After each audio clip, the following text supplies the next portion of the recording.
Welcome to Coffee and Divination, a podcast about the arts of obtaining hidden knowledge in changing times. Join me, Joanna Farrar, to chat with experts from around the world on tarot, runes, geomancy, and the many ways divination can help us navigate and plan our paths ahead.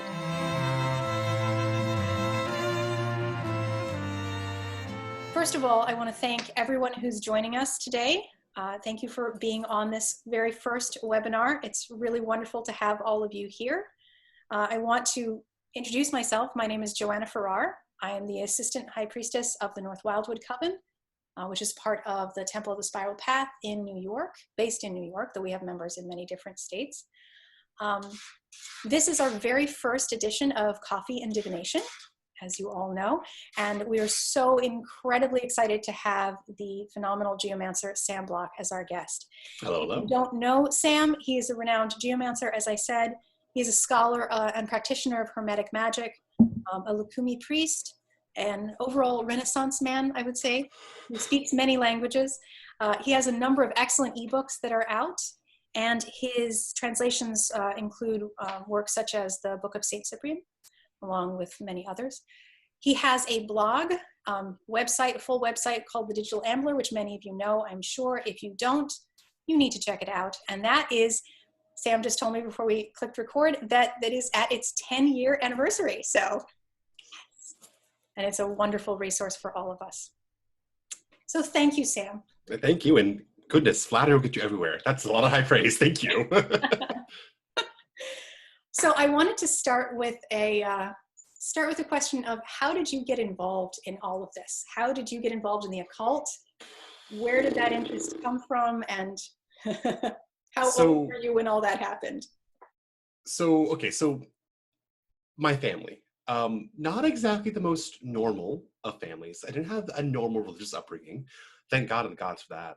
So my father is like the most boring of us all. Like, just, you know, Navy, now ex-Navy, works for a shipping company, you know, loosely Jewish, emphasis on the ish, and he's the most boring one of us. My mother, you know, raised like Methodist or Baptist or something when she was like really young, but they never stuck with it. And now she believes that aliens put us here on the planet and built all the pyramids. All of them. Egyptian, Mesoamerican, you name it. Okay. Mm-hmm.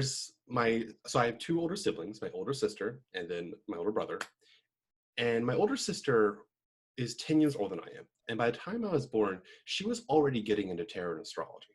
Mm.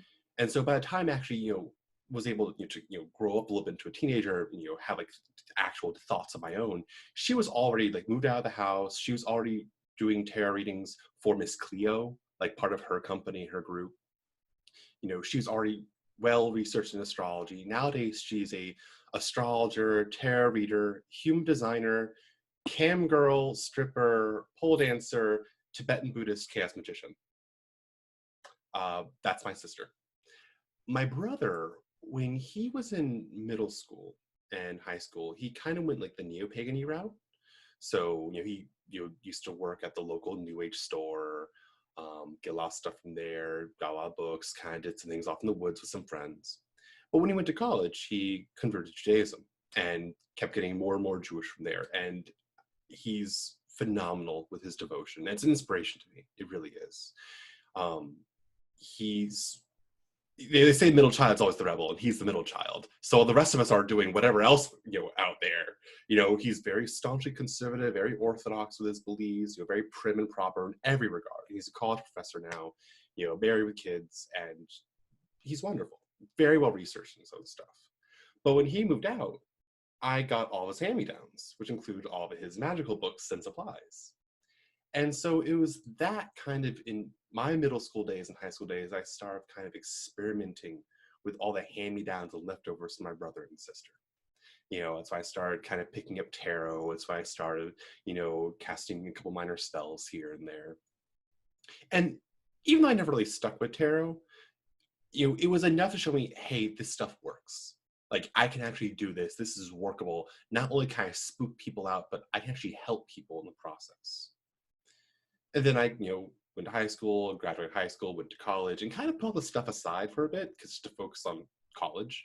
Went to engineering school for computer science, and it's a very busy, rigorous schedule for that. But it was in college that somehow, I actually don't clearly remember how, I ended up getting into geomancy, like around my second, third year. And that took me to the supernatural and paranormal, religious, spiritual, magical section of the massive university library, which is rumored to be like the backup Library of Congress, indicating how well stocked it is. So I had a lot of resources at my disposal, along with all of the online, digital collections, JSTOR, Ambix, all that kind of stuff.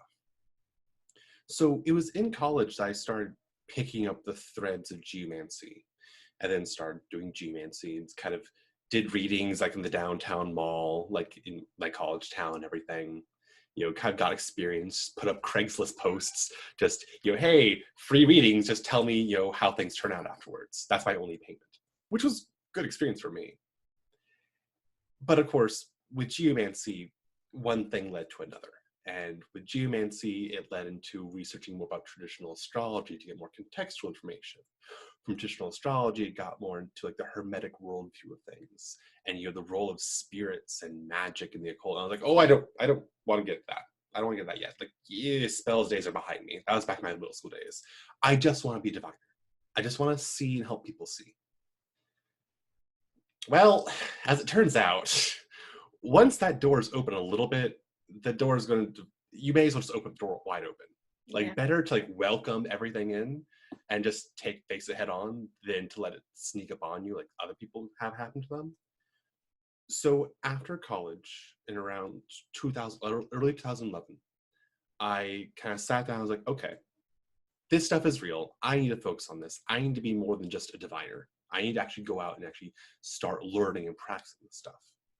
And so I, looked at, my options. I found a wonderful mentor, Frater Rufus Opus, and I studied under him for a bit, went through his coursework, did my work under him, and kind of just went my own way from there, and just been building up one thing after another. And if I had any idea 10 years ago that I would have ended up with like a ridiculously large following online, being a well-acclaimed geomancer and magician and priest in like several African diasporic religions, I would have laughed in your face.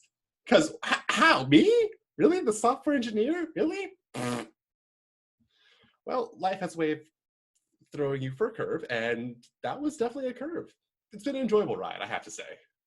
Yeah, sounds like a fantastic path. But yeah, from software engineer to now priest in several different religions, and which I want to talk about a little bit later, definitely, both of those things. But so I also feel like the other intro question that is really important, especially given the focus of this whole podcast, is can you tell us a little bit more about geomancy itself? Obviously, some people that are listening to this are practice and know a lot about it. Others might be coming to it for the first time. So, sure. So, when you think of when you hear the word geomancy, you think earth divination, but you're not entirely wrong. But most people nowadays tend to have an introduction to geomancy through the Golden Dawn. The Golden Dawn, we all know the Golden Dawn. We all love or hate or the Golden Dawn, depending on your perspective. But the Golden Dawn has been a massive influence in modern occult practices. It's undeniable. And one of the things they teach in their rigorous curriculum of magical education is geomancy. But a lot of people who get in the Golden Dawn never were happy with geomancy. It never made much sense. So they're on the appeal and that they just want to go ahead to tarot, which everyone's familiar with nowadays anyway, which is fair. Geomancy is much older than the Golden Dawn. It's about 1,000 years old. And even though we don't know exactly where it started, it's literally lost in the sands of time. It either started in the Sahara Desert in North Africa, or it started in the Arabian Desert, the Arabian Peninsula. I favor the Arabian Peninsula argument based on my own research. But about 1,000 years ago, give or take a century, it started spreading along the Arabian Bedouin trade routes, east to India, west all the way to Morocco, south all the way down to Madagascar, and north through Turkey into Europe. And it was from these points of Morocco in the west and Turkey in the east that it entered Spain and Greece into Europe in around the 1100s, 1200s. And it caught like wildfire from there, spread across Europe in the blink of an eye. Up until that point, astrology was the science to learn. Well, medicine was the science to learn, and astrology is a close second. But when geomancy hit the scene, it became the close second to astrology. And it was called astrology's little sister, poor man's astrology, terrestrial astrology. You know, it had all the benefits of astrology without requiring all like the trigonometry and all the, you know, the advanced education and having to require an ephemeris and a star scope and everything. You didn't need all that. You could do a geomancy chart anywhere, anytime, and get as good information. It was more popular. Geomancy was more popular in, you know, the medieval and Renaissance era of Europe than tarot cards and Ouija boards are today combined. It was huge. It was taught at universities right alongside medicine, law, and astrology. It was huge for hundreds of years in Europe. Everyone who was anyone did geomancy, from popes to paupers, from princes to, you know, just any old scoundrel in the streets could do geomancy. All you need to know was a bit of memory practice and some basic arithmetic. If you can add 1 plus 1, 1 plus 2, and 2 plus 2, you're good for geomancy.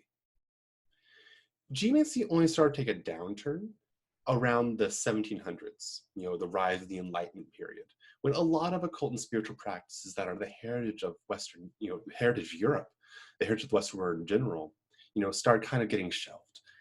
And geomancy at that point had undergone some development, had undergone some evolution, undergone some changes, which is fine. All science and arts do. But at that point, geomancy had kind of devolved, as it were, from this really elaborate, you know, intense method of divination into a very rote by the book, if A, then B kind of lookup tables. If you get this figure in this house, it means this. Which, yeah, you can do geomancy like that, but you're not going to get a lot out of it that way. But that's kind of where the literature was heading. And it was that literature that, because it was so late in the game, when the rest of occult and spiritual stuff was being shelved, like that's what stuff was preserved. The earlier stuff, not so much, for one reason or other. And that's where the Golden Dawn started coming, you know, onto the scene in the late 1800s, early 1900s. They had access to the later stuff. So if you think that Golden Dawn geomancy isn't that great, you're not wrong, but that's because of the sources they had to work with. But geomancy, we look at its 1,000-year history, especially as how it developed in Europe, you can truly get this breathtaking ocean of knowledge from geomancy. And yes, geomancy literally means seeing by earth, but I find that to be a terrible description of the art, actually. It has nothing to do with I Ching, it has nothing to do with feng shui, nothing to do with Vastu Sastra, nothing to do with any of that. Geomancy probably is better called punctiliomancy, divination by points, but I like thinking of it as theoretical alchemy. Consider how when you're in chemistry class, you know, back in high school, well, you know that 2 atoms of hydrogen plus 1 atom of oxygen forms 1 molecule of water, H2O. But did you ever go under the hood and actually mix hydrogen and oxygen together? No, you didn't do that. So how do you know that hydrogen plus oxygen equals water? Because you have the chemical equation that tells you that. If you know the properties of hydrogen and you know the properties of oxygen, you can model their interaction to see the reaction. In many ways, geomancy gives us the alchemical formula that describes the interaction of the 4 elements, fire, air, water, and earth, all together in all their different permutations to tell us what's going to happen. And I think that's a really good way to start talking and think about geomancy as theoretical alchemy. It's how we understand the flow, interaction, and reaction of the 4 elements that determines the development of everything around us in the world. Yes, and each one of the figures, there are 16 figures in geomancy, and they all, so it's made up of either a single point or 2 points, depending on which figure it is. And that determines whether the element, each of the 4 elements, is either active or passive. Yes. 1 or 2 points. So each one of them has the 4 elements. It's made up of the 4 elements, but it can be either passive or active. Yeah, that brings up several things I wanted to talk about. So it's so perfect. But I want to just circle back on the lists for a second before we talk more about geomancy itself. In terms of that list factor that clearly was not good for geomancy in the long term, and is kind of why it's not practiced, or it hasn't been practiced. Now it's of course gaining in a lot of popularity, as it should.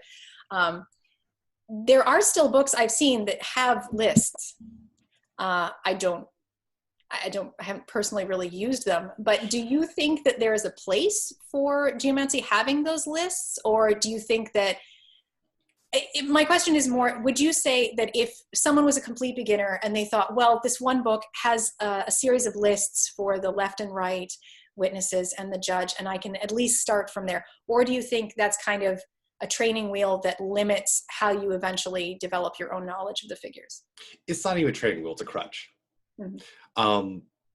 So yeah, I hate lists. So the reason why I say that is it's good for an advanced practitioner.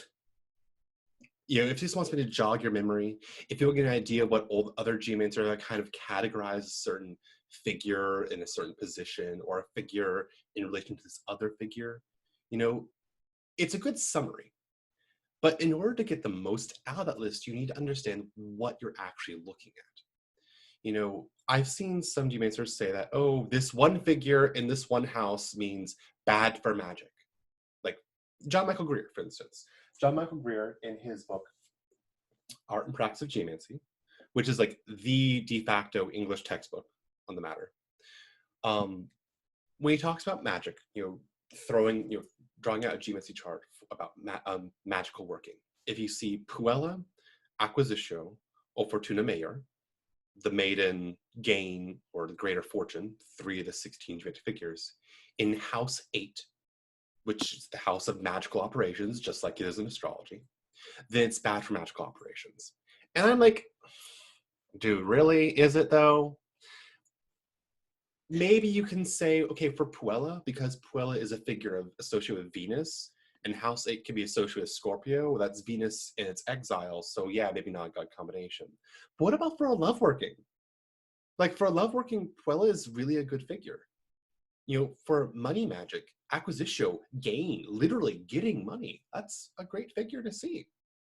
It really depends on the figure you're looking at, the query you're asking, the chart as a whole. Each chart tells a whole story. Yes, you can boil it down to like 1 or 2 things you just want to pick out. Like if you just want a simple yes/no answer, geomancy is your go-to form of divination. You throw some coins, you draw some dots, whatever. You draw a chart, boom, there's your answer. It doesn't take a lot. Compare this to tarot. With tarot gives you all the details. It'll give you all like little snippets and scenes and images that you have to piece together to form the whole. Geomancy will give you the answer right up front. Like it'll just tell you right up front, yes or no, will or won't, should or shouldn't. It'll happen, it won't happen, that kind of thing. And it'll let you dig deeper, as deep as you want for all the details. But fundamentally, every chart tells a story. And in 2 different stories, the same person can be a hero or a villain. So it really depends. But there still is this underlying notion of certain figures being better than others. In astrology, there are the benefic planets and then the malefic planets. A benefic can definitely act malefically, and vice versa. But a benefic's still going to be a benefic at its core. Same with a lot of the figures. Some figures are just going to be better than others. Fortuna Major, the greater fortune, is literally the greater fortune. It's one of the best figures in geomancy. Are there times when it's going to suck to get greater fortune? Absolutely. But it's still a good figure to get. So when I teach geomancy, when I consider geometric methods, it's crucial to have a deep understanding of each of the 16 figures. I mean, that's all of our symbolic alphabet. As opposed to the 78 cards of tarot, or 156 you're going to include reverse meanings, we only have 16 figures. That's it. So it doesn't take a lot to really start digging in deep into the figures. But once you learn the deepness, the profundity of each figure, then you can start seeing how they interplay and play off of all the other figures. And then you can start classifying them according to where they fall, what they mean when they fall, in relation to other figures. And that's where these lists come about, these delineations, just like in astrology. All these old astrological manuals have, lists, delineations of if this planet falls in this sign, in this house, it means XYZ. Okay, but that XYZ is inherently going to be limited. It can give you good understanding about what, how XYZ can relate to this context or that topic, sure, but it's inherently limited. And so you have massive books, all in Latin and Greek and French or whatever, detailing all these sorts of things. Like if you find this one figure in each of these 16 positions, here's what it means to each 16 position. But they're necessarily limited because you're not going to be able to talk about every possible situation. Absolutely. Although, yeah. I just wanted to, for 1 second, share my screen just to show, let me make sure I have the correct document up. Just because I'm sure most people know what this looks like, but just in case they don't, I just want to share just for 2 seconds what like a sample chart would look like. This is actually, I'm not sure if these couple of pages they're a combination of from Stephen Skinner's book and from John Michael Greer's book, but just to show people, like, for example, like This is a sample shield chart. So you can see that there are the different houses laid out. We don't need to get into all this, but you can also see this would be kind of how the charts are put together. Just a few minor details, no worries. Oh yeah, no, but just so you see on a page how these figures that we're talking about, these dots, either single or double pointed dots, come out, and the different combinations of where those dots are make either Fortuna Major, as he was saying, or you have many of the other ones that you can have. Yeah, so basically that's, I think what you were saying, though I will stop the share just for the moment. What you were saying applies to all divination as well, because anytime you're just going to go to a book to give you your answer, it's not really involving your intuition. It's not involving all the skill that actually goes into. Well, there's one thing I want to point out, though. Huh. You don't need an intuitive faculty for geomancy. You don't. Flat out, you don't. That's actually one of the benefits of geomancy, even according to some of the oldest authors. You don't need a visionary skill. You don't need an intuitive skill. Geomancy will just work. If you're a soldier who has never talked to a spirit in his life and has no belief in any god or goddess or entity, whatever, but you have a wound on your leg that kind of bothers you and you're worried about it, you can do a chart on horseback and see, whatever it'll say. Is it a simple form of divination? Yeah. Does it work? Yeah. It'll still work. Yeah. There's a scale of intuitive only versus technique only. And geomancy is definitely more on the technique side of things. It still does have an intuitive component, and those who can use intuition can get a lot more out of it. But if you have a hard time with other divination systems and you just can't seem to get the contact or the flow going or the intuitive connection, geomancy doesn't require that. And you can still use geomancy as is. Mm-hmm. Yeah, absolutely. In that sense, kind of going from that, are there different types of questions that you would turn to different forms of divination? I mean, I don't know if you still, work with tarot or other things like that. Are there times that you would say, you know what, this is maybe I'm going to use a different system of divination rather? Yes. Yeah, absolutely. Geomancy excels at binary questions. You look at the structure of geometric figure, it's a binary figure. 2 or 1, active or passive, on or off. And in that sense, geomancy is great for answering binary questions. Should I do X? Will Y happen? Is it wise for me to do Z? Great question to ask for geomancy. It'll tell you not only whether or not A or B, but also how will it come to pass, why it will come to pass, whether or not it'll be good in its passing or not coming to pass. But how questions, why questions, they can be more difficult. Don't get me wrong. You can ask any question with geomancy and you can get a workable answer. You'll get an answer. It may be more difficult sometimes. Some techniques are better geared than others, but you can answer any question with geomancy. But yeah, every divination system is a tool in its own right, and every tool has a good purpose.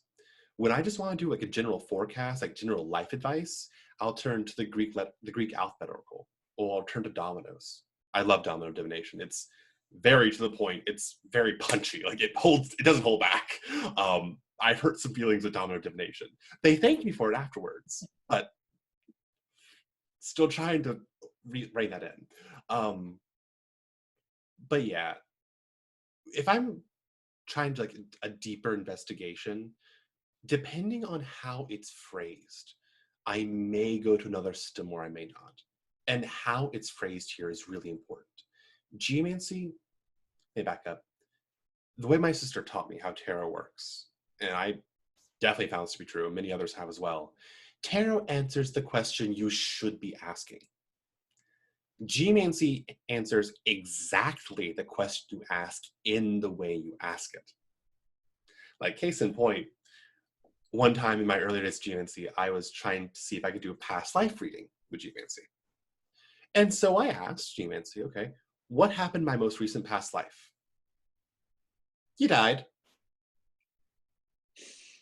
Yeah, it's Oh, oh, and I was buried. Okay. Like, it told me what happened. Like, it asked a silly question, get a silly answer, I guess. But to get deeper in that kind of thing, I wouldn't use Geomancy for that kind of past life reading. Maybe tarot, maybe dominoes, maybe for something else that's a little higher, a little more freeform. But yeah, there are some different systems I'll go to instead of Geomancy, depending on the matter. But as a rule, Geomancy can tackle a lot. Yeah. So you are also, of course, a practicing magician, and I'm assuming you involve divination in your magical practice as well. And I know I've heard you talk about I love the analogy you used of divination and the river, and how Yes. important that is. And I wondered if you could tell that Sure. lovely version, because I think it's so important. So we are all wanderers in the river of life. So imagine you're standing in a river. It's a shallow river, shallow-ish, you're about halfway high. You're just in the middle of the river. And down the river, you can see some trash, maybe some leaves, maybe a stick coming towards you. Maybe some treasure, like a floating bullion of gold. Maybe it's like a nice new computer, something nice treasure. And the occasional bomb. No big deal. How do we manage this? I mean, with our own eyes, we can kind of see what's coming down the pike, but if there are eddies, if there are waves, there are rocks, it can hide and obscure some of those things. Divination will tell you what's coming down the river. And knowing what's coming down the river, you know where to position yourself. So you can stand where you need to, so you can easily get the treasure and easily avoid the bombs. But magic gives you a pole or a net to push the bombs away and to bring the treasure to you. Yes, you still might have to move to adjust yourself if your pole isn't long enough, but with both divination and magic, they play off each other, just like in medicine. In medicine, you have prognosis, and different prognoses will tell you what will happen in different situations. And for each prognosis, you have a treatment. But there's always the base, the null case prognosis of, if we do nothing, what will happen? Versus, if I do X, what will happen? And X, that secret ingredient, that medicine, that treatment, that surgery, that therapy, that is what the magic is. Magic and divination are two sides of a coin. They both work with each other. Mm-hmm. Yeah, and I think that's very important to keep in mind, because I feel like sometimes as witches or magicians, we can get, I know I have in the past, so excited about a new thing that we really want to try, or I know exactly what I should do about this. And then we just kind of forget to divine about, should I? Because it's such a great idea. I'm sure it's going to be fine. And one or two times when I have done that, there have been problems that have been brought up, by however this works. Like, that's a great idea, but I can hear the understatement in your voice. There were problems. Exactly. Yeah. I mean, don't get me wrong. I don't take my own advice on this as much as I should. Like, I don't divine before every single thing. But by the same token, I'm always in contact with my spirits. Like, I have a number of shrines at my house. I salute them every day. I always have like a few words to speak with them. And if they bring something up to me, like, I'm going to listen. And sometimes I'll just go to them for advice. Like I have one spirit at my ancestor shrine where it's like, hey, I need ideas for how to do XYZ. Can you tell me how to do that, please? And they'll tell me. And in that case, that's literally bare bones divination. No tools needed, just outright spirit contact. In that case, that's what they're telling me to do. And I trust the spirit, I trust their advice. And so in that case, that is the confirmation I need. The fact they told me what to do, the fact they told me it's a good idea, and the fact they told me how to do it, that's great. Yeah. Not everyone does that though. Like sometimes there were times where I should have like, I have this month-long idea of a working going on, and I'm wondering if I should do it, yes or no. I should have done that. I should have done that. Lesson learned. Yeah. Yeah. I've also done well, that reading could be a little bit favorable if you look at it sideways like this, right? Yeah, it's favorable. No, that never. Ooh. Oh, that's hubris. That's hubris. That is asking the gods to, do something about that. Yeah. I had a question. So we have a couple of questions in the Q&A, which I want to get to, but I want to ask you a question, which is basically fate or free will, which I kind of mean in the sense of, you were saying, of course, magic and divination are two sides of the same coin. So there is clearly, as witches, as practitioners, we are acknowledging that we have agency in this, and we're doing this so that we can better position ourselves in that river. But then where is that line? How do you see that line between what is possible to change and what is not? How do you view kind of how this works? Fate or free will?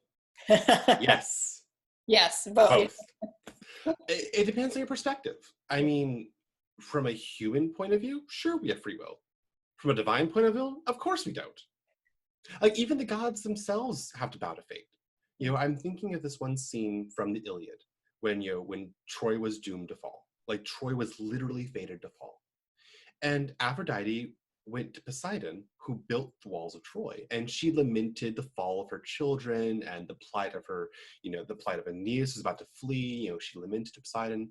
And so I was like, oh, baby girl, I built these walls. If you had just told me, I'd have built them 4 times as thick and Troy would last another 10 years. But Troy would still have had to fall. Yeah. The fate of Troy was to fall. How it fell could have been changed. So the way I kind of perceive things is, when it comes to how things happen in the cosmos, the grander scheme of things, there are landmarks, checkpoints, as it were, that are fated. Certain things have to happen. That's all that matters, so long as they happen. How we get to that point, that can change. Whether we take this detour, whether we take this direct road, whether we suffer, whether we rejoice on the way, that's all liable to change. How we get there can be changed, so long as we get there must happen. And from a divine point of view, I mean, depending on where you kind of stand in the divine hierarchy, as a Hermeticist, for me, there's the one, the supreme good, God, as it were, to use the Abrahamic sense. And from God's point of view, who stands entirely outside of time, outside of causality itself, of course everything's fate. But we're not that point. We don't stand that kind of perspective. From all the wandering gods and the whirling changes of fair and foul in the world, according to the positions of the planets, the effects of the decans, and other influences between our ancestors and our past lives, all come together, there's a lot of stuff going on. Is some of it fated? It may as well be. Can we have a say in things? Sometimes. Sometimes we can change things, and sometimes we can't. Like, I have a technique in geomancy that tells me up front whether or not someone can change a situation versus whether they outright can't. Like, all they can do is just react. Like, they're given a script by life itself, and all they can do is just play by the script. It happens for some people. And I've tried to do magic in those situations, and just, it can make things better, but things still happen. Like, I can't change that will happen. But in other situations, like, everything's up to the person getting the reading. Like, they can literally change everything, including the outcome of the situation itself that I'm telling them. Like, I could be completely wrong if they make me. So it really depends. Some things have to happen. Some things don't have to happen, but we're powerless to change them. Other things we have power to change how they happen, but things still have to happen. It really depends on the situation. Yeah, which is right also where divining and making sure that you're positioning what you try to change as the thing that you can get the most out of with the least amount of input, or the best outcome you can. Where are the points of change where you could push on it and have something different? And Pick where are your the points battles. you just hit your head as hard as you want into that wall and it's not going to make a change. So Like, case in point, I'm a priest for Risha. I'm an initiate priest of Ogun in Lucumí, aka Santeria. And, this is an African religion, but you can't take the Cubanity out of it, though. Like, it's also a Cuban religion. And, Cuba isn't exactly doing so great, between the Spanish imperialism, between the corrupt, puppet government we put there after the fall of the Spaniards, after the revolution, Cuba's been going through some hard times. Like, how do people still have faith in Orisha at that point? Like, when they've had, blowback after knockdown, after trouble, after problem, Orisha don't promise an easy life. Nothing really promises an easy life. But if you act properly, if you take the right actions, if you take the right mediations, you can make things easier. It may never be easy, but you can always stand to make things easier. It may not be good, but you can always stand to make things better. And I think that's what a lot of people kind of neglect. Oh, I'm a failure. Oh, I'll never be rich. Okay. But will you have enough? That's the difference. yeah. So actually, we had a question before we go on, because I definitely want to touch on the other priest portion of that. But someone asked, would you be willing to talk about that technique about knowing whether the outcome could be changed? Sure. So this is a geometric technique called the part of fortune. Or rather, it's related to the part of fortune. The part of fortune is also an astrological concept, and it kind of determines, really, where can you find your fortune in the world. So in that sense, there's a geometric corollary to that. Geomancy is geomancy, astrology is astrology. They are two separate arts. I want to make that clear. But geomancy has definitely incorporated a lot of astrological terminology and some methodology tweaked to get it to work within a geometric framework. Geomancy did kind of grow up in astrology's shadow. It took on a lot of astrology, as did everything else in Europe, let's be honest. So in addition to the part of fortune, there's also the index in geomancy, which I like thinking of as the geomantic corollary to the part of spirit. And in a geomantic chart, there's a mathematical relationship between where the part of fortune can fall and where the part of spirit can fall. And it can sometimes happen they can both fall in house 6, or they can both fall in house 12. They can fall in like house 2 and house 10, or house 4 and house 8, or house 8, house 4, sure. But it's that house 6 overlap and that house 12 overlap I'm really looking at for this. If they both fall in house 6, then to me that's a free will chart. House 6 is the house of things that serve you. Servants, slaves, pets, small livestock, contractors, people who work for you, employees. So if both parts fall in house 6, then the situation itself can be made to serve you. So if you know how to work, if you know what to ask, if you know how to change things, then everything in the situation can be made to serve you. But if they're both in house 12, the house of things that you can't control, the house of self-undoing, the house of the hidden enemy, well, then that means that the situation is not in your control. Rather, you're the one being controlled.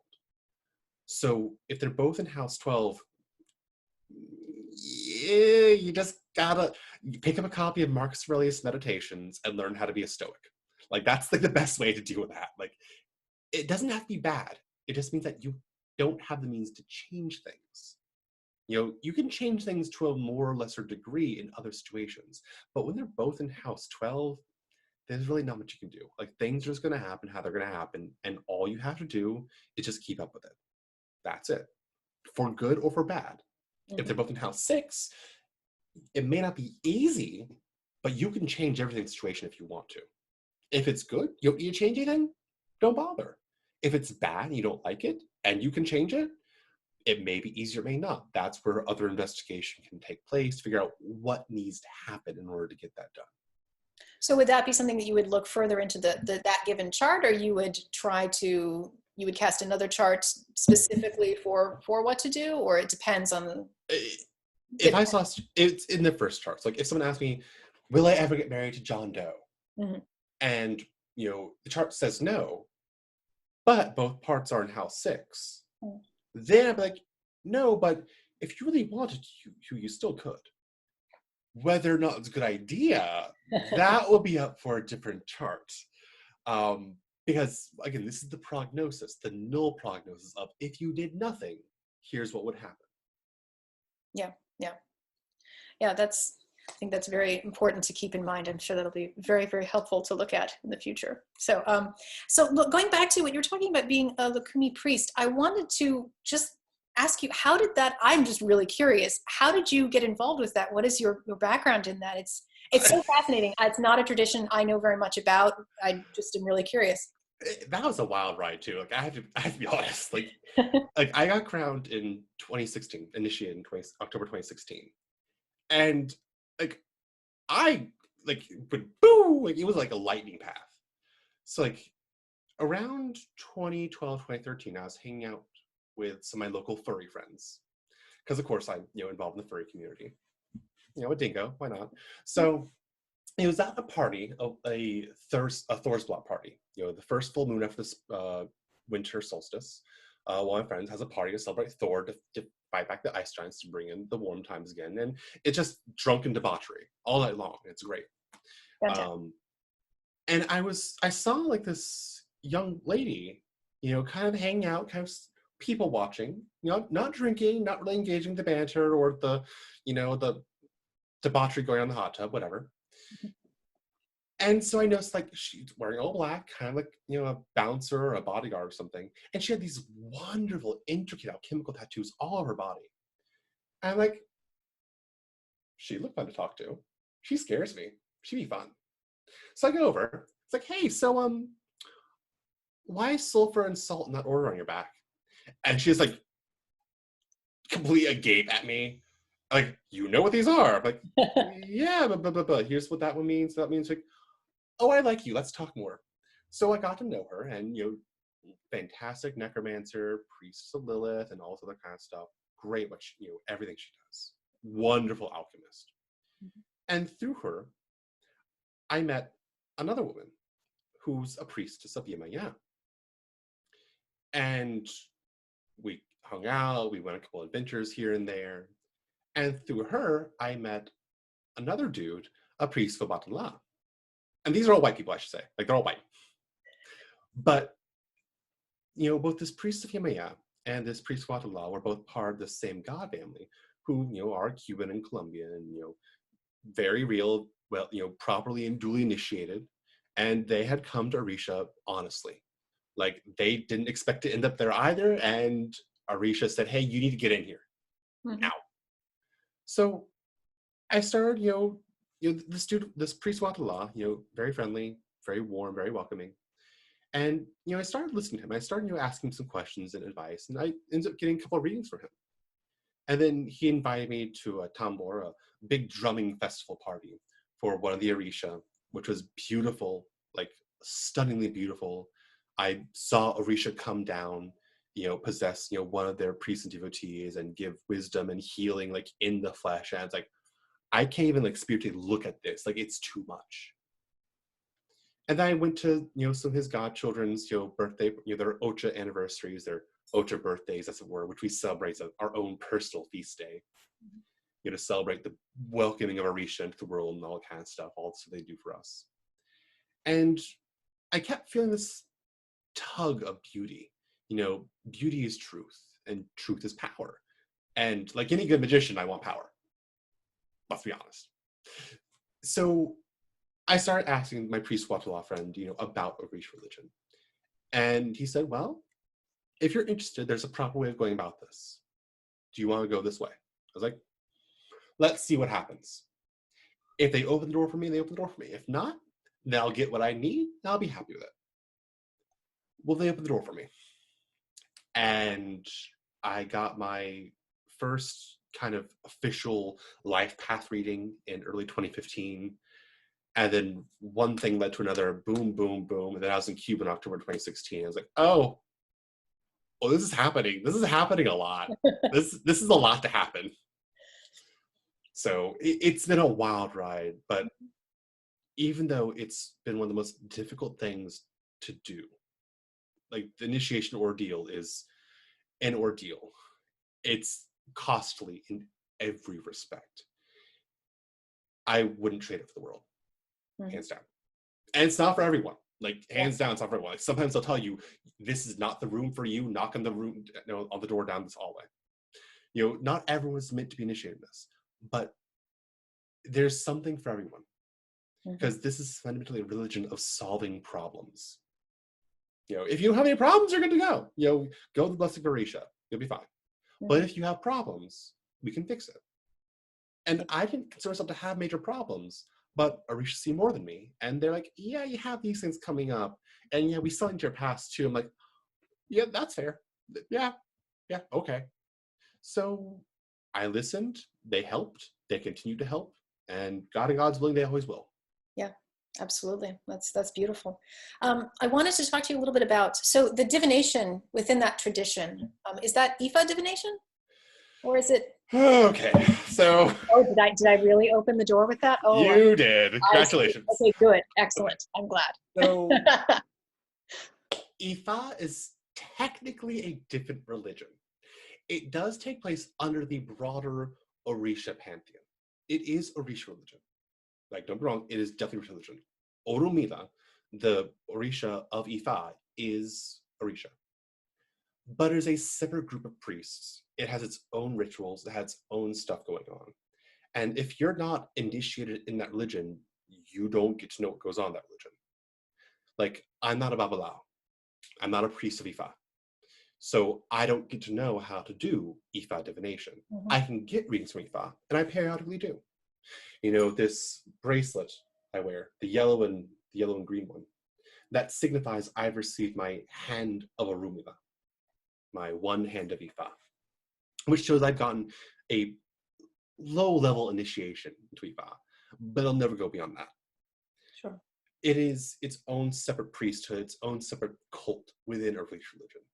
I'm a priest of Ogun, just a normal Orisha priest. And we have our own religious rituals. We have our own things going on. And Babalaos don't usually get to see what goes on in the Ota room and vice versa. So, yeah, Ifa is its own separate thing. Yeah. What us Orisha priests use, us Aloshas, we have Dilogun, the 16 cowrie shells. And that ties into its own body of knowledge, its own lore, and it interacts with Orisha in certain ways. And I am still learning it slowly. It's a long and involved process, and I'm trying to pick it up as fast as I can. Maybe I'll start doing readings the next 7 years or so. Yeah, But yeah, that's what we're known for. But there's also other forms of divination we do. Obi, the throwing 4 pieces of coconut, or kola nut, if you're more traditional African in that regard. That's what we use every day. Very common forms to interact with Orisha. Yes or no. Like, hey, Elegwa, should I do XYZ? Yes or no? No. Okay, that's fine. Okay, cool. Ogun, do I have your blessing to do this? Yes. Maferfun Ogun. That kind of stuff. Yeah. I think that it's important to talk about, because there's sort of 2 streams of thought in the occult world. I think one goes in the direction of too much. Well, everything's the same, so we can just mix from over here and over there, and it'll all be fine, right? But then there's also, I think, there's the tendency to box yourself in to such a degree that you'd never experiment outside of the one position. And I think it's very important to keep traditions, to know the traditions and keep them where they need to be. Yes. Acknowledging that there's always experimentation and always change. But how do you think of that line of how you make a distinction? Obviously not involving basically the Lucumí priesthood, because that's its own separate thing, but even in your Hermetic work and when you're doing work in other types of magical I prefer to keep things separate. As much as possible, I prefer to keep things separate. there are very strong theological and cosmological parallels and philosophical parallels between Hermeticism and Lucumí. Super strong, super parallel. But parallel lines are only parallel. They never touch. They never cross. So I don't talk about God or the one or the good when I go to Orisha. I talk about Olodumare. I talk about Olofi. I talk about Olorun. And I don't talk about Olodumare, Olofi, Olorun when I'm at my Hermetic shrine. I don't mix. Like, Lucumí is its own complete whole system. It's a tradition. It has been passed down onto me. And if I am to respect it, I need to respect it as it was given to me.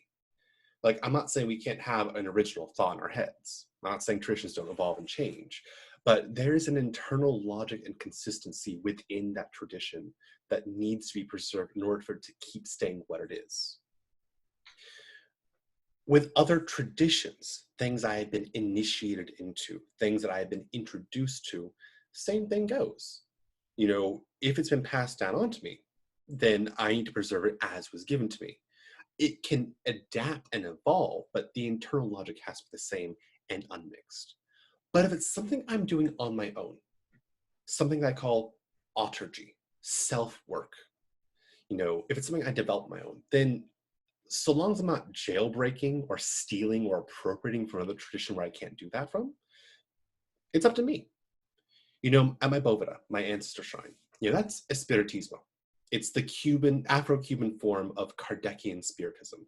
It's like necromancy light, as it were. You interact with dead people, both your ancestors and your spirit guides, all kind of stuff. That isn't a tradition. That is not something you are initiated into. That's when you just drop in and you just say, okay, spirits tell me things. Like, yeah, it's kind of related to Kardecian spiritism, but you don't need to read Kardec's 5 books of spiritism in order to do anything with it.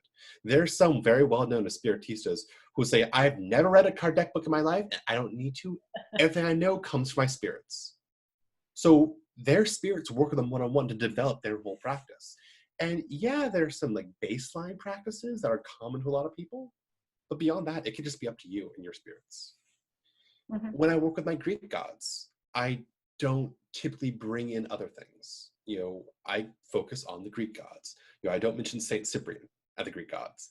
And likewise, I'm at my Saint Cyprian shrine, I don't bring up the Greek gods. I don't bring up Ocha, whatever.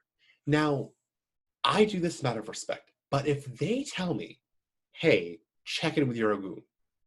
Hey, check in with your, Yemaya. She has something for you. I can't help with this, but she can.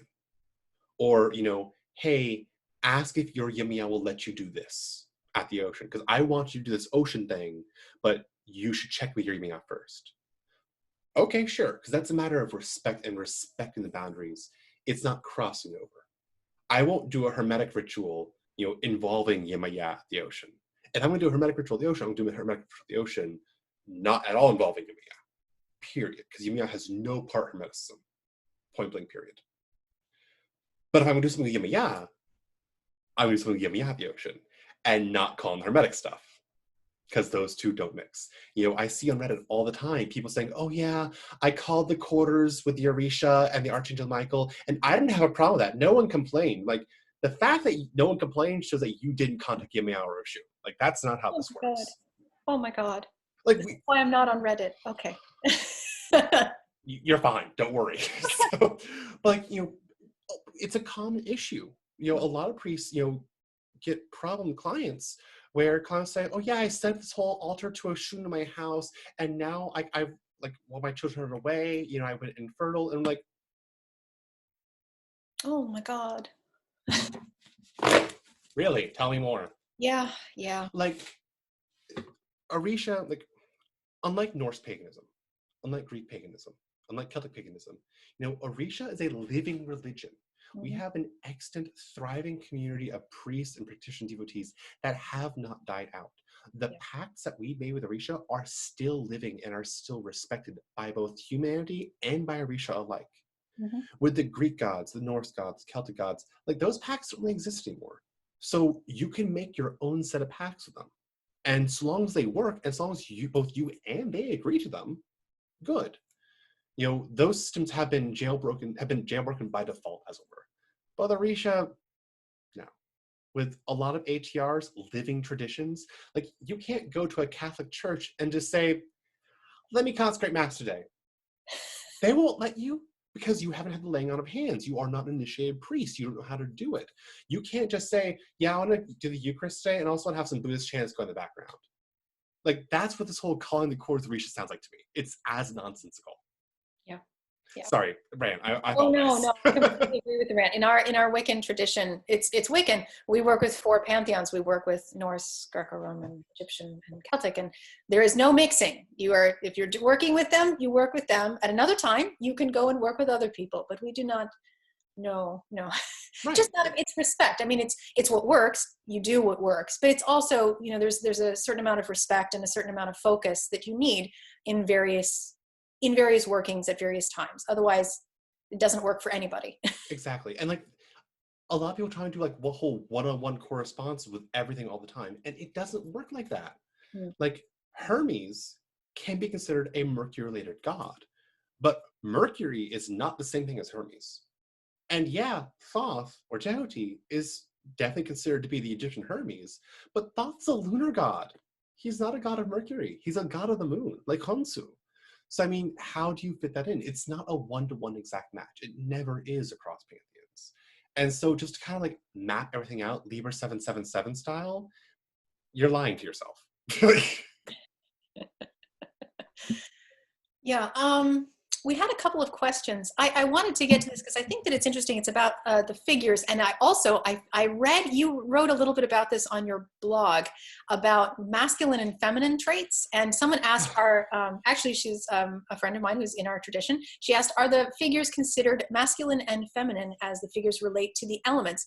What are your thoughts on that? I really loved the article that you wrote about that, and thinking about how we talk about masculine and feminine, which I know in astrology, there's a lot of astrologers doing work around, how to change those words. How do we think with those words? Because it matters, I think, as Gordon White always says, like, it matters what thoughts we're thinking with. It matters what kinds of phrasing we're using.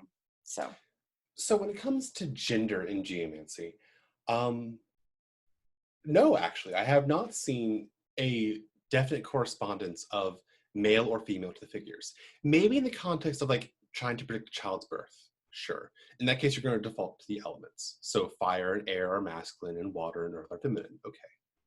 But as far as the figures themselves are concerned, not really. Now, I want to qualify this. There are different ways you can associate the figures with the elements.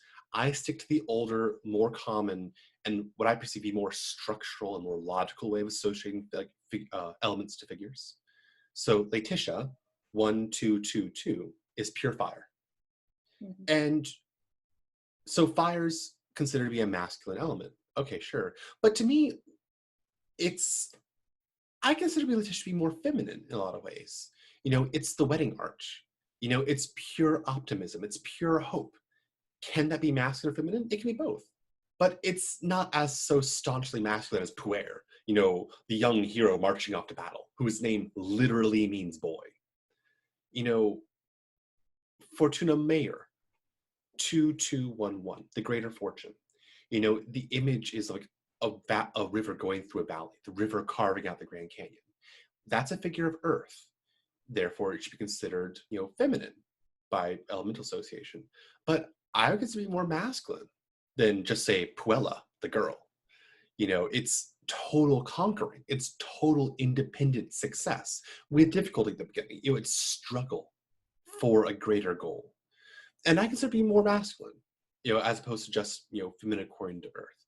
So there are lots of ways you can classify the figures, odd or even. Some which are masculine, some which are feminine. Exiting, entering, or liminal, stable or mobile. There are lots of ways you can classify the figures, but I've never actually seen a clear-cut delineation of gender among the figures. And yeah, that's something to ponder. And maybe I should think about the more and research it more, but I can't recall a time I've ever seen that outside of like simple techniques determining the gender of a child. Yeah, or things like Puer or Puella, since they have it in their names, I guess, but that's still not even really gendering it. It's just... And even then, like, I wrote a whole post about that. Like, Yeah. I would rather rename them to be, instead of Puer, the boy, the hero. Yes, And then instead I of agree. Puella, the maiden, the host. Mhm. Because men can be hosts too. Men can be receiving and, receptive and nourishing and nurturing, just as much as any woman can. And vice versa. How many heroines do we have in anime series that could easily kick any dude's ass?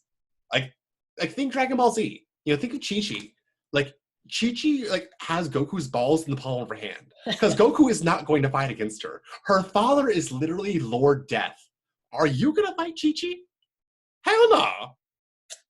Yep. Definitely. Alana had a question. Let's see, what was her question? Do you ever get repeating chart outcomes, or is that not an issue the way it is with tarot or oracle stones, runes, etc.? So what do you do when you get the same chart a few times? I guess if you're seeing like repeating patterns coming up when you are asking questions. I know, yeah. So with Geomancy, there are only 16 figures. And in order to throw a Geomancy chart, you have to have 4 mother figures that start the whole chart off. That means each figure is drawn independently.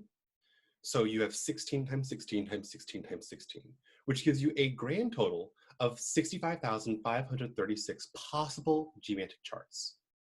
That's it. Only 65,000. Compared to tarot, a simple 3-card spread, you're already in the billions. A Celtic cross spread, you're never going to see them all. So with Geomancy, like, we still have a good number of them, but there are definitely patterns among them. Like, the 4 main figures you always want to interpret in every chart are the 4 court figures: the right witness, the left witness, the judge, and the sentence. And there's only 128 combinations of witnesses and judge. And so you're going to see a lot more patterns come up like that more often. Between successive charts for the same, the same queer, the same client, I may see the same figure popping up in certain houses, or like the same figure popping up in certain cardinal points and whatnot. So yeah, there are definitely patterns that can arise that kind of show similarities between charts. Is that an issue? I don't think it's an issue. I think it's very informative. Like, sometimes the same thing's just going to keep happening to the person until they change it or until they get past something.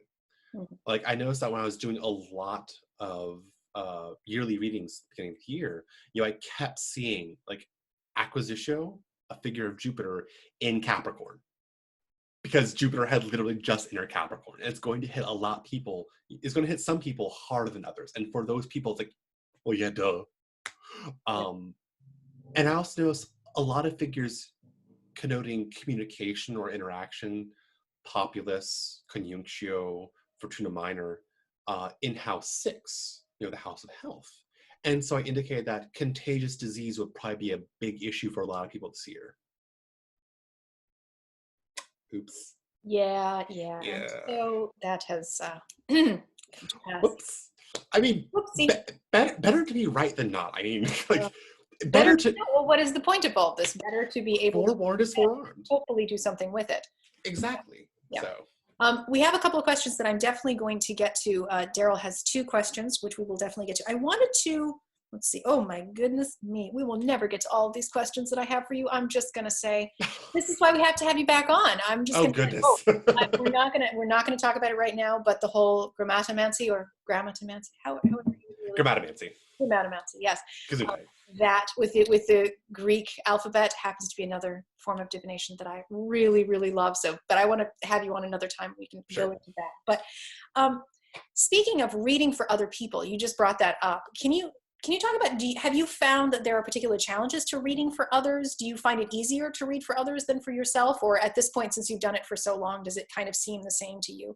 Are there times when you might have someone else read for you because you're close to an issue or something like that? So I'll have to be honest, I almost never read for myself anymore. Like, I'm at the point in my life, my spiritual practice and my comfort in life, that a situation is going to be so trivial that really it doesn't matter whether I read it or not. It'll happen how it happens. It's not going to affect me either way that much. So I'm not going to waste the energy reading on it. Or it's going to be so non-trivial that I'm actively freaking out about it, in which case I should read for myself about it. So I'll go to my godfather, I'll get a Dilogun reading, or I'll get an Ifa reading for my Babalao. I might consult a friend if I don't want to bother my godfather or blah, blah, blah about the, a couple minor things. But yes, I'll definitely go out and get readings myself. Absolutely. But for reading for other people, it depends on the person. Like most of my readings take place over email or online, which in this day and age is fine. I don't have a problem connecting with people. Like Geomancy is definitely something that can be done remotely, and I've never found an issue with it. Like all I need is a name to refer to the person. Like it doesn't have to be their real name. It doesn't have to be their birth name. It doesn't have to be their chosen name. It could be their email address. Whatever connection I can latch onto to form that diviner's connection for that diviner's trance kind of idea, that's all I need. Yeah, yeah, and it works from there. Do you follow? I know that there are some traditions that talk about, if this figure shows up at the beginning, or if this shows up, that means don't continue, or this means that the person is lying to the diviner. Yeah. Do you follow that? What do you do about that? I'm curious. It depends. So yes, there are definitely rules in G-Mains that say if Rubeus or Cal Draconis appear as the first mother in a chart, you abort the reading. Like you hand back their money, you tell them, I can't read for you, get out of my house. And you just send them away imperiously. Because otherwise they'll bring doom upon your house. I see where those rules come from. And like, it's like a lot of people talk about, traditional astrology. Oh, I don't like traditional astrology. It's so doom and gloom. Everyone's going to die. Well, yeah, of course everyone's going to die because everyone does die. Like, of course everyone gets sick because they do get sick. Like, these issues come up and we're serious about them because these are problems and you want generally to be better, safe than sorry. But I don't like spooking clients because I want to get return clients so I can get more money out of them, obviously. So this idea that John McGregor brings up in his books, like, yes, it is true that if Rubeus or Cal Draconis appears in House 1, there's a problem. But where that problem manifests depends.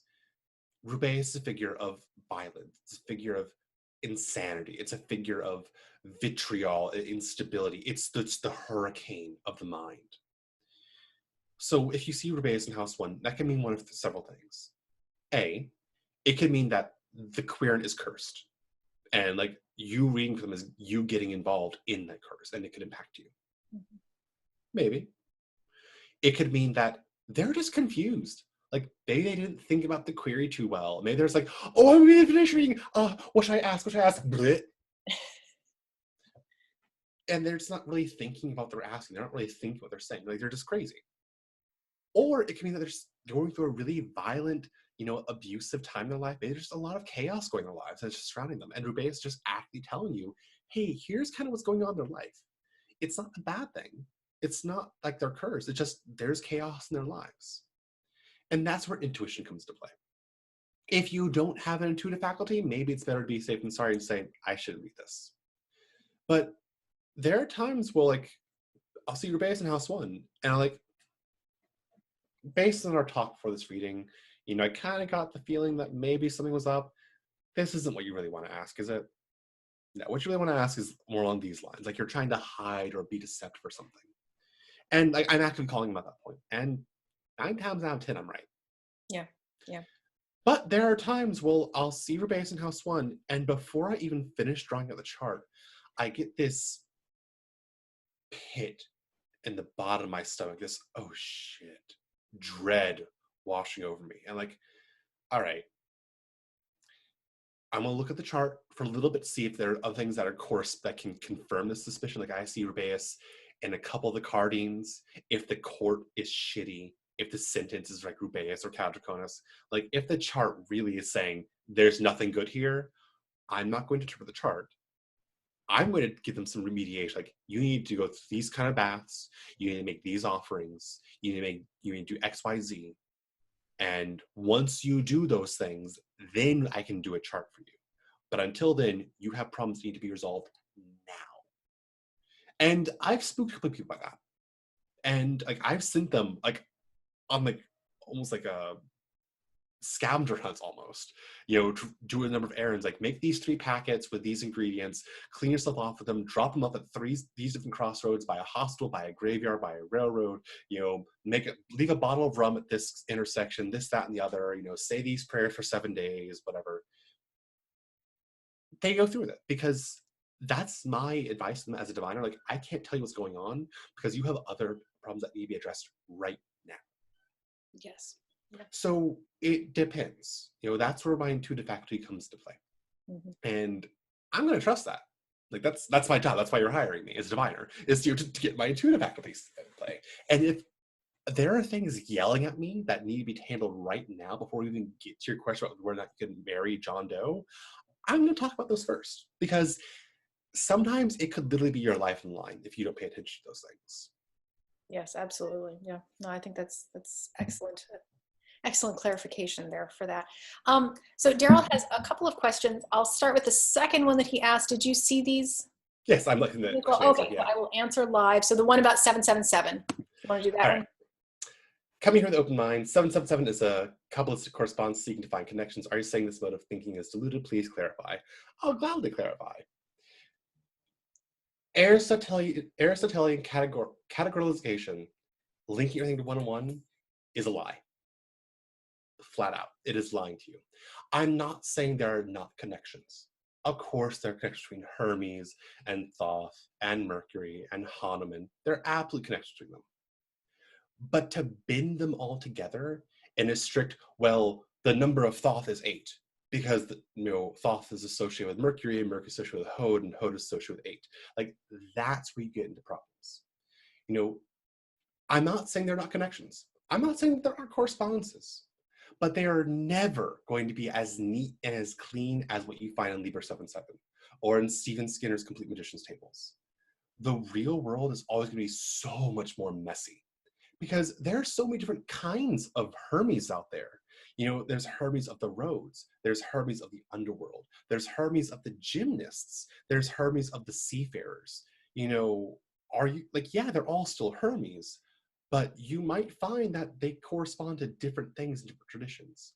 Because between two different cultures, between two different religions, between two different practices, unless it's like the same practice, in which case this doesn't apply, there's never a one-to-one connection. There's always a one-to-many connection or a many-to-many connection.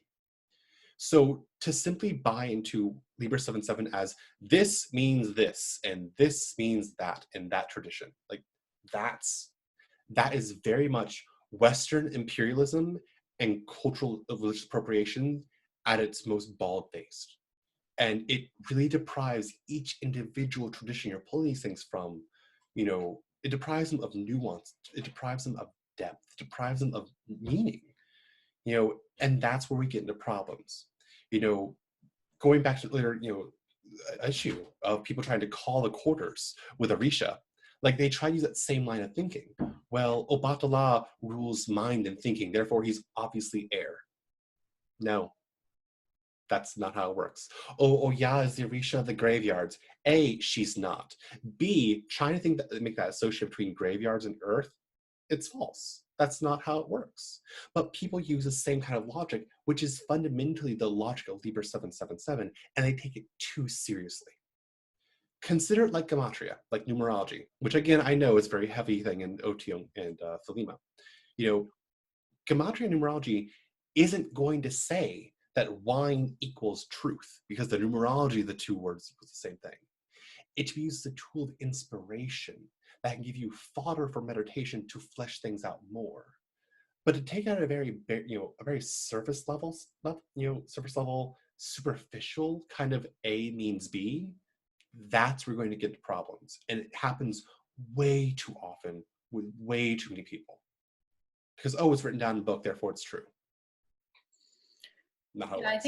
I think it's because you're not saying that there isn't validity, there aren't correspondences, there are. It's just there's a lot more than that, and the devil's in the details a lot of times with how you know how to work with that.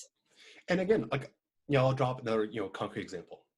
Ogun, the research which I'm a priest. Ogun, the blacksmith warrior. Well, in Hellenic terms, Ogun would be like both Hephaestus and Ares. Mm-hmm. And Hephaestus and Ares are completely different gods in the Greek pantheon, but Ogun is like them both. Notice I'm saying like them both, not is them both, because Ogun is neither Hephaestus nor is he Ares. Ogun is Ogun. Don't mix. Ogun may be like, but he is not the same. Similarity does not mean identity. And that's another, fallacy that a lot of Western people get into. They keep thinking that overlap means it's the same thing, or they keep thinking that similarity means it's the same thing. No, that's not how it works. I agree with you, but just to play devil's advocate, I mean, in the PGM, there's people call on all sorts of different deities and all sorts of different traditions. They mix them all together in one spell. So I mean, yes, they do. That they do. Were they right in doing so? I mean, obviously the authorities wouldn't be one to say. Mm-hmm. In trying to, a lot of ways, the PGM magicians, who were, I should say, were most likely actual Egyptian priests at the time, and were part of initiate traditions, which we nowadays don't have access to. Like, we have to hack our way into the PGM. That's true. We don't have that connection. They have those initiate connections, and so they could really draw on those strings of fate and divinity a lot more natively than we could. Is Michael the same thing as Apollo? No. But if you're looking at this from a more hermetic perspective, where they are aspects and you're using Michael and Apollo's epithets of a higher entity, which is what they were doing more often than not, then yeah, you could say that. Mm-hmm. But you also have to understand that it was really a melting pot of tradition back then. And then eclecticism and syncretism was a lot stronger back then, in a way that also was more sanctioned and worked more than what they also had a better understanding of what was going on behind the scenes as well. It was also still a living tradition at the time. Yes. It's not, I mean, it might have been having some troubles and things are always falling apart and rebuilding, obviously, but it was much closer to the source material in a sense. Yes. Understanding that, of course, divinity is always, and you know what I mean. Like, Olodumare, our Lucumí conception of divinity. Olodumare is the divine womb and creator of all things that exist. All things exist as part of Olodumare. It's very, panentheistic in that regard. So all Orisha are part of Olodumare. All of us humans are part of Olodumare. So in that sense, yeah, we can see reflections and correspondences between things. And Orisha, like, the Lucumí are a very greedy people. Like that. I was like, oh yeah, that works. That's ours now. Like, they'll absolutely do that. Absolutely. It's now been formalized to its own process, sure. But if we see technology that works, we're going to use it, just like magicians do. But we also see how far something can be pushed, and we're not going to push it so far that it breaks. And it breaks when it breaks other things. So if you're thinking of Michael and Apollo and Ra as epithets of the actual visual sun in the sky, that's one thing. But saying that Apollo is Michael is another thing entirely. Yeah, absolutely. I wanted to, just because part of the reason why this podcast was started was because I love divination, our coven loves divination, our tradition loves divination. So yeah, more divination always. But in particular, it's at this time, I think there's a lot of changes going on for people. There's just so much upheaval in the world, regardless of how you think about what's at the root of it or what's going on. Are there practices, this is kind of a general question I have for you, are there spiritual practices or divinatory practices that you recommend, that you would say, you know what, I think if people are looking to deepen their practice, these are some things you should go to? Understanding that, of course, it's always going to be very personal for different people. For one, everyone should have a daily practice. Everyone should have a daily practice. Point blank period. I recommend 3 things for everyone across the board: silent meditation, just awareness meditation, prayer, and energy work. If you can do 10 minutes of each, you're golden. But do your daily practice before you do anything else. You wake up in the morning, you take a shower, you sit down, you do meditation, you do your prayers, you do energy work, and then you get on your day. Let this be the foundation of your day. Don't do anything else until you've done your daily practice. No other rituals, no other readings. Do your daily practice. Because in this time when so much is crazy and so many of us are working from home and we've lost all semblance of routine, we have to build up our own routine. Regularity is an anchor. It gives us a safe haven to call home in the chaos of the world. So, for one, daily practice. Point blank period. Customize it to your needs. If you don't want to do meditation, replace it with some more prayer, or replace it with contemplative, silent prayer. Sure. But do daily practice. 2, cleansings, spiritual hygiene. Don't just wash your hands, wash your soul. There are so many ways to do spiritual cleansing that it is not even funny. We could spend literal hours. We could spend a whole day talking about the various ways you can clean yourself. Clean with popcorn, clean with flowers, clean with baths, clean with incense. There's so many ways to clean. Clean yourself, clean your house, clean your front door. If you have, especially with housemates who have to work outside the home, or if you have to work outside the home, clean your doorway and ward and protect your doorway so that it can block out any malign influence, because disease is a spirit unto itself. You can't control disease, but whatever you do can help. So cleanse yourself. Like, I take spiritual cleansing seriously, and I cleanse myself every day somehow, some way. Even if you just say a couple of prayers in the shower, using the actual water of the shower, consecrating it on the fly, like, that can be a good start. You can, wipe yourself down with some flowers. If you're walking through, the train station or the airport or the mall, and you pass by a Starbucks, get some sugar packets or some salt packets from a restaurant and wipe yourself down with the salt packets and drop them off in the trash can away to the train. Like, you can clean off with pretty much anything. If you're on the way back from the metro or something, and you pass by a bush, and get some leaves from that bush. You just grab some leaves, and just clean yourself the leaves, throw them in the road. Clean off as often as you can, because not enough people do. You don't need to make 4 thieves vinegar. It's great if you do. You don't need to make spiritual baths. It's great if you do. So just clean somehow. Clean yourself. Clean your house. Clean your doorway. Clean everything you can. Cleanliness is next to godliness, but cleanliness saves our lives. So, beyond that, obviously divination. But you don't need divine every day. It's like weighing yourself in the bathroom scale every morning. Like, it's only going to stress you out more. Do a weekly divination. Maybe do a fortnightly or a monthly divination, at the full moon and new moon. Or maybe at the start of every decan, when the sun enters a new, 10-degree point in the zodiac. Do some kind of regular divination to keep abreast of the changes that are happening in your life, just so you have a heads up. If you're not good divination yourself, well, now's a good time to learn. But also, maybe go to someone you trust. Hire someone you trust. Go to your godparents or your initiator or your own high priest or priestess. So long as you can get some kind of regular heads up, that's important for all of us. It's good to, maybe get to a group of, a discussion group for divination to compare and contrast results. That way you're not just learning on your own, but you get constructive feedback on the charts you do. That's also a great thing. Yep. There's a thriving astrological community on Twitter and on Facebook and Geomancy on Facebook and this, that, and the other. Find a group to discuss divination in and get feedback and advice, because there is no better time to learn divination than now, because now is when we need it. Yeah, absolutely. Definitely. Daryl had another question, which I just wanted to address because I realized I didn't touch on it before. Your thoughts on I Ching correspondences with the tarot? I don't have any thoughts. I've done tarot. Like, I can still read tarot if I need to. I just never do. But I've never investigated any connections it has with I Ching. And I Ching also has no connection with Geomancy. Like, it looks superficially similar. It does have a binary structure, but that doesn't mean there's a connection. Mm-hmm. And I have never found any actual connection between I Ching and Geomancy. And because I don't do I Ching, I can't speak much about it.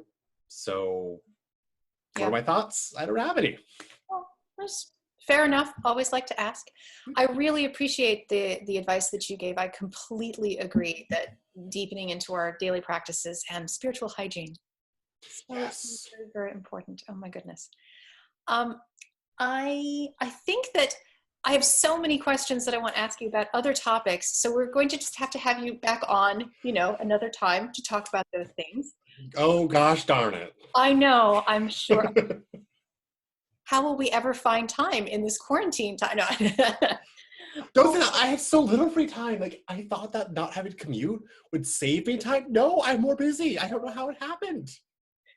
Well, speaking of more busy, I want to actually, one of the questions that someone asked was if people want a reading from you, how do they go about that? So I want to turn that into, where do people find you? And tell us all the amazing things you are doing right now and how people can get in touch with you. Oh, goodness. So the thing I like doing most is sleep. That's the best. Okay. So, Um, all right. Got it. Yes. as far as finding me online, my website, The Digital Ambler, https //digitalambler.com. Simple as that. You can find me on Twitter. You can find me on Facebook. You can find me on Etsy. Etsy is where I sell my ebooks, and it's also an easy way you can get readings from me. You can also book readings and consultations through my website. But if you're on Etsy, just go to etsy.com/shop/polyphonies. You can find my ebooks for sale on Etsy as well as my readings. You can find my ebooks and readings and consultations on my Facebook. On my website itself on the services page. You can find me on Ko-fi, ko-fi.com/polyphonies. I think it's the URL. And you can also book readings, consultations with me from there. That is technically my tip jar, but let me be honest. I don't need tips. I don't need donations. I'm actually very financially okay. If you're feeling generous, donate to this podcast or donate to some starving artists on Twitter. Donate to, Doctors Without Borders. Donate to a local food bank, because there's a lot of people who need money and resource right now, and I'm not among them. We all need to help each other out right now. There was one question that was in the chat, and I said I wasn't going to look at the chat, but I did look at it, and I think this is a good question. So even though it's technically towards the end, I've been praying to my ancestors. Can they influence my chart? Ooh. I know. I think it's good to end on a nice, interesting one. So, yes and no. Can they influence fate? I mean, that raised the question, are they part of fate? I would ask for that question to be rephrased, because there's a lot of assumptions built into that question. I'm not sure how to take it. But can your ancestors influence what happens in your life? Yes, hands down, without a question. Yeah. Absolutely. Your ancestors are often the first spirits you should go to. Before any god or goddess or angel or saint, whatever, go to your ancestors. Because you are the living embodiment of your ancestors. Without your ancestors, you literally would not be here. You would not be here to draw breath or to eat food or to have sex or to watch TV without your ancestors. You are as hopeless as it may sound, you are the living hope and fulfillment of hopes of your ancestors. And as a result, your ancestors have quite an investment built up in you. They take stock and they have a big stake in your well-being. Because if you're not doing well, they're not going to do well. So your ancestors, by default, want to help you succeed. So can they be upset with you? Absolutely. Can they mess things up for you? Yes. So it's always good to have an ancestral practice go on, so you can always keep in touch with them, always make sure they're happy, they have what they need, so they can help you get what you need. Can they influence the situation? Yes. Can they mess with your chart? Well, that raised the question of what can influence divination. Yeah. Maybe, maybe not. Mm-hmm. Well, I think that would go then along with all of those things that you mentioned about spiritual hygiene and a daily practice. Yes. And ancestors, I would definitely put that up there. So yes. Well, I want to thank you, and I will have details when this is all posted, links to everything. And I will just say once again, everyone should go and check out his website, because that is a rabbit hole you want to get sucked down. It is really awesome, and check out his books. And I want to thank you, Sam, for being just like the most wonderful first guest thank you. I've had. So it's been an honor. It's been a pleasure. Thank you for having me on. May every blessing be upon this podcast for great popularity and success, and every blessing be upon everyone who tunes in and everyone who listens to us, because boy, could we use some more blessings in the world right now. Yes, I think that's a great prayer. I'm sure it will have good effects. So thank you guys. And thank you everyone who's listened live. Thank you, everyone. It's been great. Thank you for your questions. Thank you for pitching in. Thank you.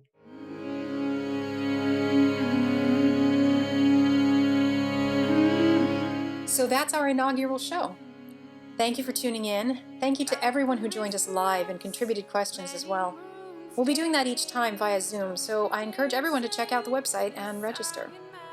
I'm sure I'll have Sam on another episode in the future, as there's just so much to talk about with geomancy, grammatomancy, and magic.